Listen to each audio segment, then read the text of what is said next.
Dice, justamente, el modelo de Carlos Rodríguez, que explicaba a Carlos Rodríguez, que fue rector del SEMA hasta hace poco, él escribió un paper que ponía la teoría de la tablita de Martínez, que era una política antiinflacionaria, ¿no? Es bueno recordarlo. En ese modelo y en otros modelos de portafolio con activos internos que había por aquella época, la prima de riesgo, riesgo país, es constante. Es constante. Ustedes saben que en estos temas, nunca los principales autores de estos temas son australianos, canadienses, de economías pequeñas y abiertas. Mandel, por ejemplo, ¿no es cierto? Mandel. ¿Cómo se llama? Corden, es australiano, ¿no? Entonces, dos australianos, en esa época había un paper, decía,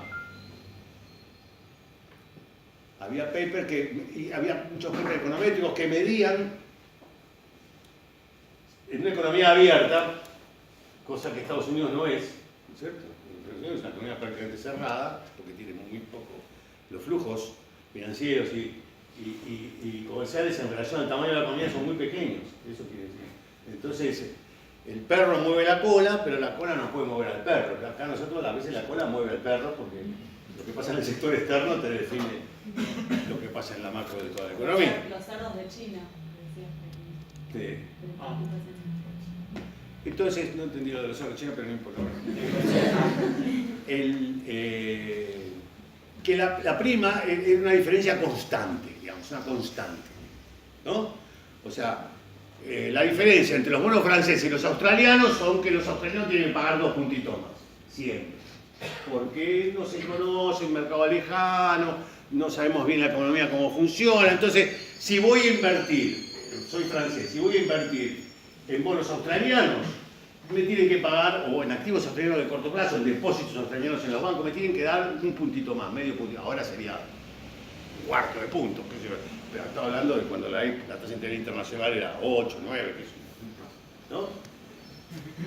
Mi gran descubrimiento es que la prima de riesgo es endógena.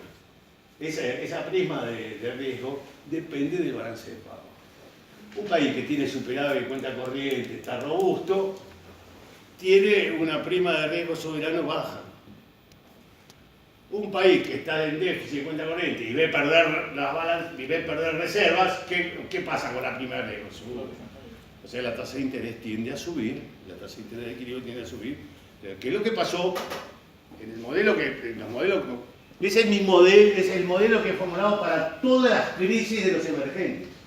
Que hay una etapa inicial expansiva, donde entran capitales porque al fijar la tasa de interés, sea cero, sea una tablita, al principio tenés buenas reservas, tenés certidumbre, etc. Que por un tiempo entonces la tasa de interés baja porque están entrando capitales, ¿no es cierto? Y la economía se expande. Hasta llega un punto, claro, empiezan a subir las importaciones a medida que se aprecia el tipo de cambio, como no para la inflación. El tipo de cambio se aprecia todo el tiempo, a medida que se aprecia el tipo de cambio se deteriora el sector externo, empieza a dar déficit a balanza comercial y en algún momento empezás a perder reservas, porque tenés política de tipo de cambio fijo. Todas las crisis se dieron con tipo de cambio fijo. Todas las crisis de los emergentes se dieron con tipo de cambio fijo o fijado, prefijado, como de la tablita. Fijo quiere decir fijado, o sea, que está comprometido por la autoridad monetaria, ¿no? Fijado, tipo de cambio fijado. Fijo a veces uno piensa que tiene que ser constante, no tiene que ser constante, puede ser variable, la tablita es el tipo de cambio variable. Y entonces, en un momento dado, eso te hace subir la primera, en un momento dado, eso sube a tasa de interés. En general hay crisis financiera antes que la crisis de balance de pago, así fue en Chile, así fue en Argentina, en muchos otros lugares. Digo, en esa época que es el principio de este funcionamiento, el principio de la globalización financiera, pero así fue también en la convertibilidad, así fue también en la crisis de la convertibilidad, así fue también en Brasil, así fue también en Chile, obviamente. En Asia también, ¿no? En el 97. Sí. También no era el tipo de valor. Sí, eran todos sí, todas las crisis asiáticas también fueron con tipo de cambio fijo. Y después el tipo de cambio fijo puede ser atraso cambiario. ¿Perdón? Y también el tipo de cambio fijo me genera atraso cambiario.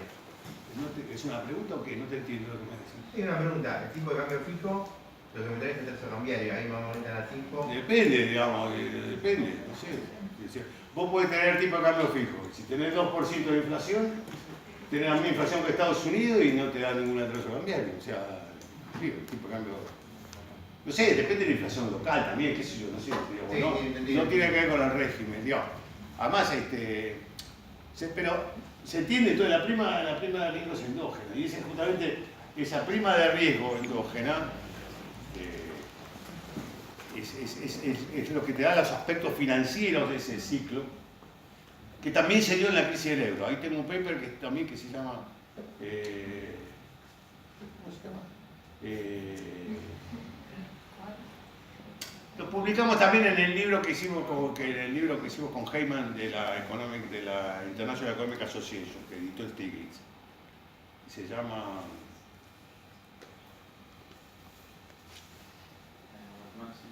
las crisis del euro y las crisis de los mercados emergentes. Si quiere, después el que quiere saber me manda un mail y mi mail está en internet, es público. Ahí me manda un mail y le mando la bibliografía. En fin, estábamos en eso, ¿no es cierto? Entonces tenés un... Entonces, claro, no basta controlar la oferta monetaria, hay que hacer otras cosas. Pero no podés olvidarte del dinero, como parecía sugerir la clase que quería dar Chico López junto con anunciar explicar el programa de estabilización, ¿no? Que muera no causa inflación. Claro, es verdad, pero donde probablemente esto sea completamente así es en Estados Unidos, ¿no? Ahí, ¿no?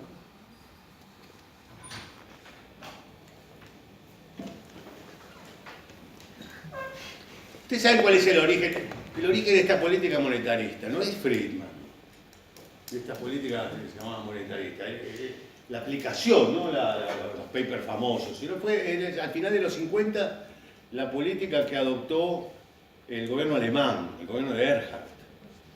Era una época de Bretton Woods, tipos de cambio fijos, tipo de cambio fijo por acuerdo internacional. Entonces, para variar el tipo de cambio, uno tenía que presentarle a sus socios del Fondo Monetario, a sus países socios, las razones por las cuales tenías que apelar a devaluar tu moneda para mejorar la competitividad, porque si había un acuerdo, y entonces, por supuesto, ni Japón ni Alemania nunca pidieron la estupidez, como diría uno vulgarmente, fueron a pedir devaluar y en todo caso apoyo financiero del fondo para ayudar a ese proceso. ¿No? ¿Qué es lo que hacemos? ¿Qué es lo que hace el fondo? Que además presenta un programa de para qué, cómo vas a hacer para repagar la deuda que vas a adquirir con el fondo. Esa es la idea del programa, porque el fondo opera con cada asociación de países soberanos que opera con un país soberano. Entonces, la condicionalidad se justifica porque se cuida la plata de los otros, o sea, de los que te prestan. Se supone que, cumpliendo el programa, das garantías de que vas a poder devolverlo. La plata que te prestan los otros países a tasa baja de interés, ¿no? En esa época había tipo de cambio fijo. Entonces los alemanes, el Banco Central alemán dijo, muy bien, mi oferta, la tasa de crecimiento de la base monetaria igual que tenemos aquí ahora. Es un programa rústico. O sea, dije, sí, es muy rústico eso, no se usa más en ninguna parte del mundo. La oferta monetaria va a crecer, qué sé yo, vamos a decir 5, que es 5, 6, porque era baja inflación, ¿no? Y porque entonces, con la idea, sustrato de una idea de que hay una demanda de dinero estable, entonces vamos a poder mantener los precios en línea con el tipo de cambio fijo, que tenemos la paridad ¿cómo se llama? Del marco con el dólar. Que, entre paréntesis, Estados Unidos fue muy generoso y le permitió, en el acuerdo de Bretton Woods, donde se fijaron los tipos de cambio,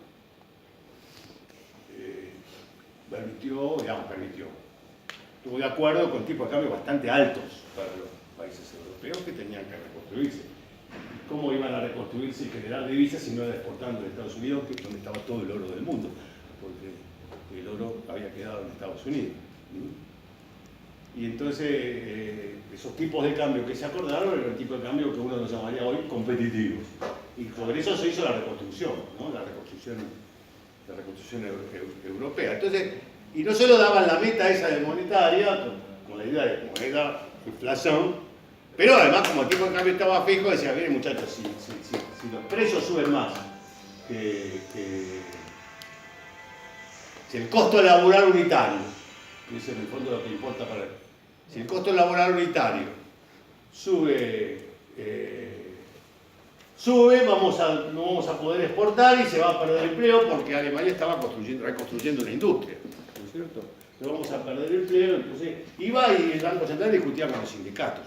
O sea, la política monetaria era para controlar salarios y precios, ¿no es cierto? Pero era una economía sindicalizada, ¿no es cierto? Entonces iba a discutir con los sindicatos. Así empezó la política monetarista. No se aplicaba en otras partes del mundo. Estados Unidos en esa época tenía una política de tasa de interés. Recién aplicó una política monetaria, monetarista, digamos, con Volcker, en el año 78, o 79. Recién con Volcker se hizo una cantidad de dinero y soltó la tasa de interés. Dejó que la tasa de interés norteamericana fuera endógena, libre, ¿no? Y dio una tasa de interés de la masita y provocó una gran contracción, pero bajó la inflación en Estados Unidos a fuerza de lo que del desempleo. Y se midió lo que se llamaba el índice de sacrificio, desde cuántos puntos de desempleo necesitas para cada punto de baja de inflación, ¿no? Bien claro, ¿no? Es la curva de Phillips ahí, sí. Y después se volvió, pues después además esa política no se puede aplicar así porque la demanda de dinero dejó de ser escasa. Habría que ser creado un sustituto, tarjeta de crédito. Y entonces ya, si vos no sabés dónde está la demanda de dinero, ¿cómo vas a poner la oferta para que determine los precios? Entonces se volvió a lo que se llama la política monetaria keynesiana, porque es por la vía del manejo de la tasa de interés, que es la que se usa en todo el mundo. Después se agregó lo de inflation targeting, pero el inflation targeting va detrás del uso de la tasa de interés como instrumento principal de la política monetaria. Eso es muy anterior al inflation targeting, ¿no? Una consulta. En las primas que usted agrega a la ecuación ampliada no jugaría mucho lo que es la confianza. Por eso, la confianza es que hay menos riesgo. Que la gente, más confianza quiere decir que tengo menos riesgo a mi expectativa. Esto es expectativa. Tasa de interés, igual. Expectativa de tipo de cambio, expectativa. Más una prima, cubrime también que de repente desfoltea, porque no les alcanza los dólares, porque se pelea con Griesa, o por lo que fuera. Y entonces no voy a... Entonces no. Para cubrir ese riesgo, es un riesgo. Si estoy confianza que no va a pasar, no hay necesidad de cubrir ese riesgo. Y luego está el problema que mira si me quedo en pesos si hay una más y voy a perder un montón. No, me quedo en dólares porque estoy más tranquilo. ¿Se entiende? Entonces hay confianza. Volviendo a ese tema de credibilidad y confianza, a mí me quedó incluso más o menos con la inflación esperada de las expectativas. ¿Cuán sostenible puede ser eso? ¿Qué cosa? Si tenés una figura política que tiene mucho, digamos, peso en la credibilidad y dice algo para bajar la inflación y la inflación esperada va, digamos, por ese camino, ¿cuán sostenido puede ser eso? Yo no creo que la confianza tenga que ver con si la persona tiene un programa de televisión o... No, digamos, No es una prueba de la persona. Yo creo que la gente piensa. ¿Qué piensa? Y si no tiene economistas, ¿qué piensan para ellos? Por ejemplo, los sindicatos tienen economistas, las empresas tienen economistas. Digo, las grandes operadores tienen gente que usa modelos, economistas, etc. Entonces,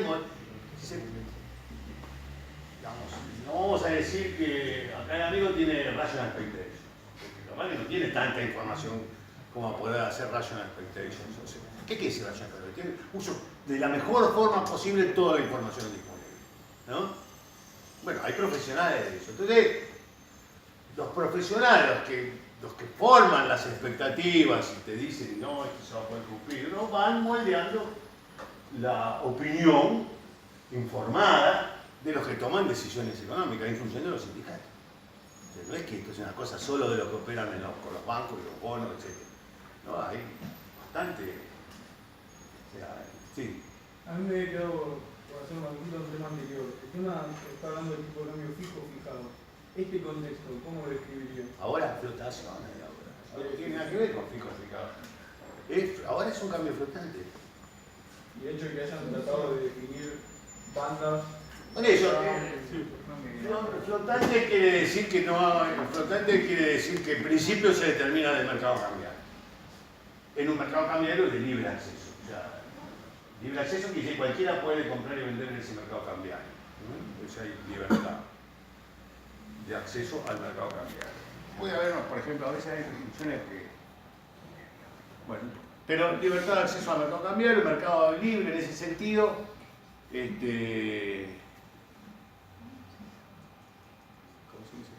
Oferta y demanda determinantes. Claro. Oferta y demanda determinan el precio en función de las expectativas de los distintos agentes que operan. ¿Y qué ecuación usan los agentes? Y la misma que estoy diciendo yo, por eso están pensando en el dólar como un activo. Porque hubo gente argentina que piensa en el mercado cambiario como un mercado de flujos. Usted te hace la cuenta, no, y si ahora van a subir las exportaciones, vamos a tener más oferta y va a haber menos aumento de precio. O sea, no es así. Hay que pensarlo, creo yo, metodológicamente, como un mercado de un activo. Un mercado de un activo que se tiene, los activos se tienen junto con otros activos. Entonces, vale la uncovered interest parity amplia. En ese mercado. Diga. Sí, profesor, usted también mencionó el plan austral, básicamente. ¿Cree usted que no haber tenido el control de la política monetaria hasta agosto del 86, si mal no recuerdo, eso incidió negativamente en términos inflacionarios o no? No haber tenido el control del Banco Central. No, porque ya te dije, es lo que ya lo expliqué y no voy a entrar mucho porque tampoco es una cuestión histórica, ¿no? Eso, nosotros no teníamos claro, digamos, que iba a ser tan expansivo.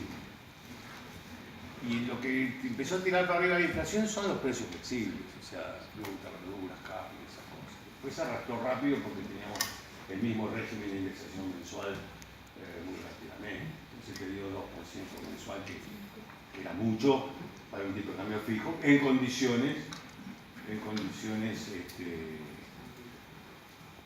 condiciones tan restringidas financieramente el país, porque no había, era lo que se negoció y nada más. O sea, lo que se negoció con los bancos, el Fondo y el Banco Mundial, el BID y nada más, porque todo lo demás está racionado. O sea, como le dije la vez pasada, ningún banco te presta para pagarle a otro banco. Eso es así. El único que te presta para pagarle a los otros es el Fondo Monetario. Justamente que te presta cuando nadie presta, por eso se dice, no te presta cuando nadie presta. Nadie presta porque vas a usar la guita para pagar la deuda existente. En fin, si no hay más preguntas, me interesaría, si no hay más preguntas, presentarles cuál es el modelo de inflación vigente ahora, porque es el resultado de la investigación última que hice y que está ahí. Digan. Si se pierde la credibilidad, ¿cuál sería una buena Si manera? se pierde la credibilidad, no, tiene que ser más preciso. Esta es la Facultad de Ciencia Económica. ¿La credibilidad en qué? No, en las políticas económicas. ¿Qué sentido que estás diciendo? No hables como periodista de la tele, que habla como estudiante de economía. ¿Y si la credibilidad de la política económica? No, la credibilidad que tiene por ahí un gobierno al lanzar una política antiinflacionaria. Hay una cosa interesante, la pregunta no es buena, pero te la voy a contestar, digamos. No, pero la voy a contestar porque me da tiempo a decir una cosa que es interesante. Dice, credibilidad, dice. El Banco Central anuncia cero de expansión de la base monetaria. Muy bien. No tiene mucha credibilidad. Digo no. ¿Qué es lo que no tiene credibilidad? ¿Qué es lo que no tiene credibilidad? Efectividad, eso. No, pero no es eso lo que la gente cuando credibilidad quiere decir que no cree que el Banco Central vaya a cumplir. Eso quiere decir. El Banco Central toma un compromiso, una teoría que tiene, pero toma un compromiso y dice, lo anuncia, para eso lo anuncia. ¿Para qué anuncia? Cosas los bancos centrales. Para generar expectativas, para inducir el pensamiento de todos los clientes del Banco Central que somos nosotros, digamos, ¿no? Entonces dice, bueno, no tiene credibilidad. No, puede tener credibilidad, pero de repente la gente no tiene ese modelo de inflación en la cabeza. Lo que no es creíble es el modelo que tiene el Banco Central. Eso no está en la teoría.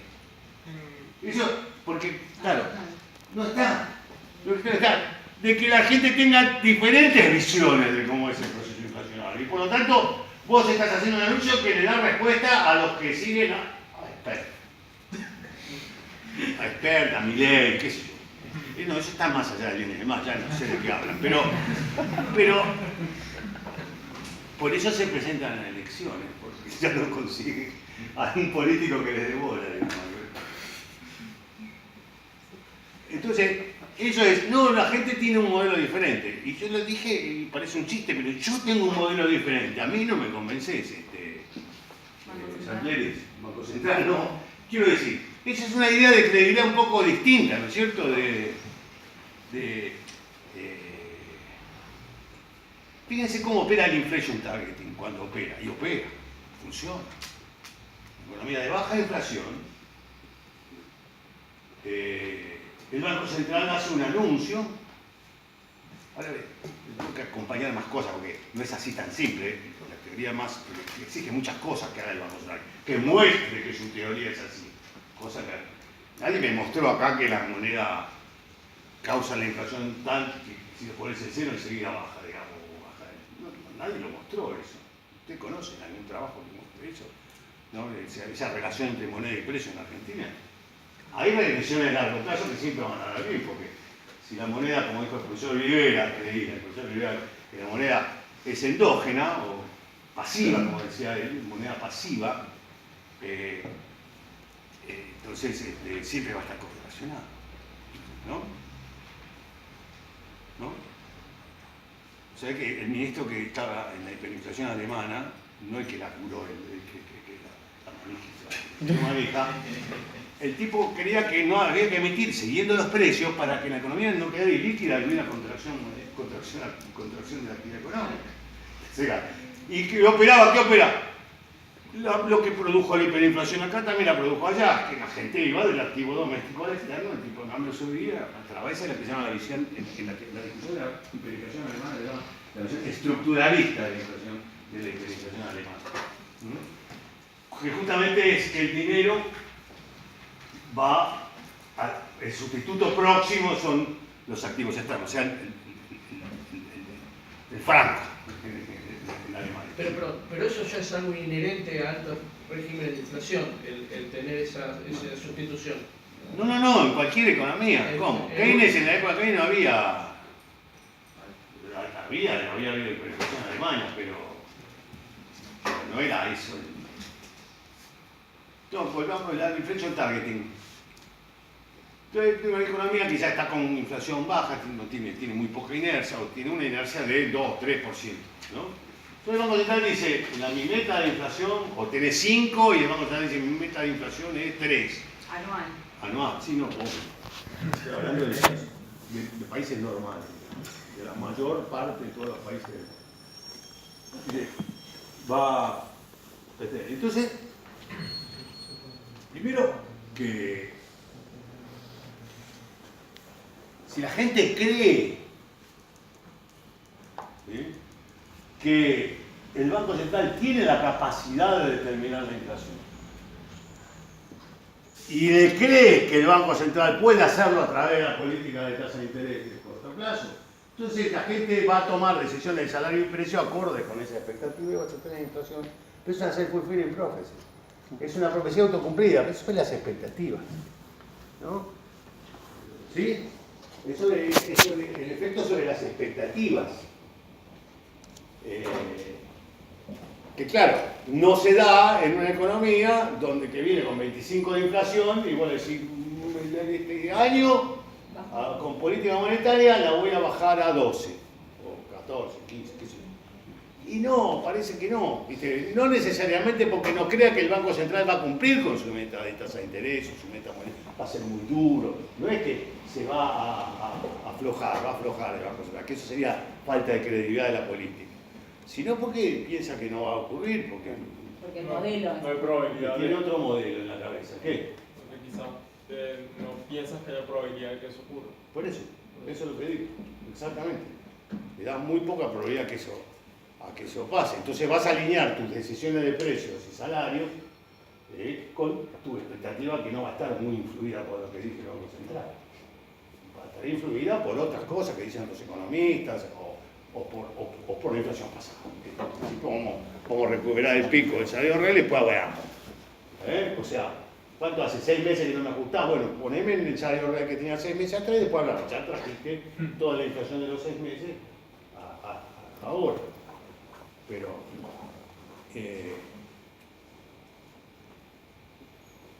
Frank Hahn, eso lo cito en uno de los papers. Hay ese paper de decisiones, no, es uno de los papers que está acá, que es el régimen de alta inflación a nivel de actividad, que le diga, está escrito muy apretado, una frase, otra frase, no hay mucha... Porque lo escribí muy apretado de tiempo cuando era subsecretario y lo escribí en el ministerio, mientras me reunía con el ministro, aquella cosa, escribí ese paper. La econometría la hicimos, pero la parte teórica la fui escribiendo a los tumbos. Y cito ahí, hubiera valido la pena desarrollar más eso, no lo hice, ahora tampoco tengo ganas, que Frank Hahn, que es un gran economista matemático, que se ocupó del equilibrio general, dice en una nota al pie, dice, está hablando de los años, ese libro debe haber sido escrito en los 50 por ahí, dice, el monetarismo es más influyente, está influyendo más en Inglaterra, habla de Gran Bretaña, porque la gente lee The Times más de lo que es recomendado. ¿No? Claro, entonces esa es la idea de que si todo el mundo es monetarista y vos anunciás una política monetaria, tiene efecto.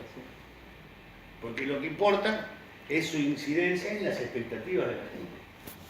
¿No? Entonces, y el inflation targeting funciona también por eso. Pues una política antiinflacionaria es básicamente una política que consigue afectar las expectativas de los agentes, los saca de mirar al pasado y los pone a mirar al futuro de una manera coordinada. Esa es la idea más simple, más abstracta que uno puede decir de qué es una política inflacionaria. Lo sacás de lo que está haciendo, que lo que está haciendo es el régimen inflacionario.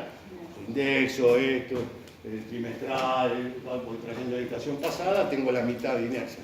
Entonces, dediquemos un ratito, total tenemos una tercera o cuarta, quizá, o quinta, si ustedes quieren, o los otros que quieran, otros que quieran, porque quiero mostrarles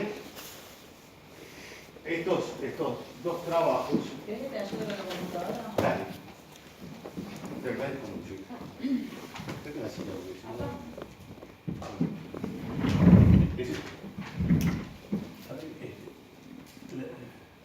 el paper que voy a mostrar es... Uy, ¿cómo está? ¿El régimen? No, falta uno. ¿Cuál? Mirá.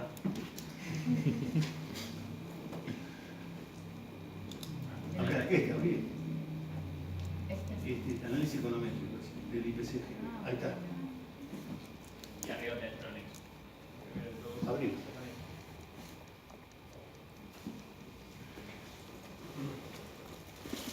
Este es el último trabajito que hice, que es lo siguiente. No anda. Ahí está. Así no se ve nada, ¿no? Pero no, no, no. ¿Se podrá agrandar? Sí, más. Ahí está.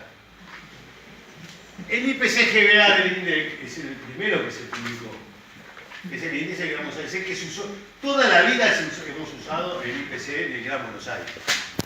Recién ahora, en esta gestión del INDEC, se empezó a calcular el que se llama nube, el nivel nacional, porque se toma las muestras de precios en distintas provincias, se pondera por peso relativo en el gasto nacional y se calculó es muy parecido al IPC de Gran Buenos Aires, donde hay un grueso de la actividad económica. Pero lo primero que se reconstruyó en el INDEC en materia de IPC es el IPC de Gran Buenos Aires, o sea, que se venía calculando siempre. Entonces, ahora vamos a hablar del modelo que estimamos, para los años 2000, pero que estaba hecho con los datos que recogía la firma Ecolatina, como les conté. Que venía recogiendo con desagregaciones de 4 dígitos en algunas cosas y 3 dígitos como carne, sal de vacuna, carne de cerdo, etc. Entonces lo que hice fue, se puede, por eso empiezo por el final. Ese modelo explica en el sentido económico, la inflación que tenemos ahora. Ahora es mayo del año pasado, después no lo seguí estimando. Viendo laburo para alguno que quiera hacerlo. El índice, no me acuerdo de cuándo es que. Este índice se comenzó a publicar en mayo del 2016, o sea, 5 o 6 meses después que subió. El INDEC tardó en reconstruir un periodo que se llama el apagón estadístico, donde no hay cifras, y luego empezaron a publicar los recalculados, y este es el IPC de GBA, que se hizo con una base nueva, con la base 2004, etc. Entonces, y distingue, desagrega en tres tipos de bienes. Hace el core, ¿cómo le llama? ¿Cómo le llama? El núcleo, la inflación núcleo, es lo que se llama en otra parte core inflation. Los regulados y frutas, verduras, legumbres y ropa exterior y turismo, que son estacionales. Se llaman los estacionales. Entonces, de los estacionales, núcleo, que es 80 y pico por ciento, y menos, y regulados. La desagregación de mi modelo, del modelo que estimé para los 2000, es regulados es la misma agregación que tiene el INDEC. O sea, los regulados son los mismos. O sea, gas, luz, etc. Regulados, combustible. El núcleo es lo que yo llamo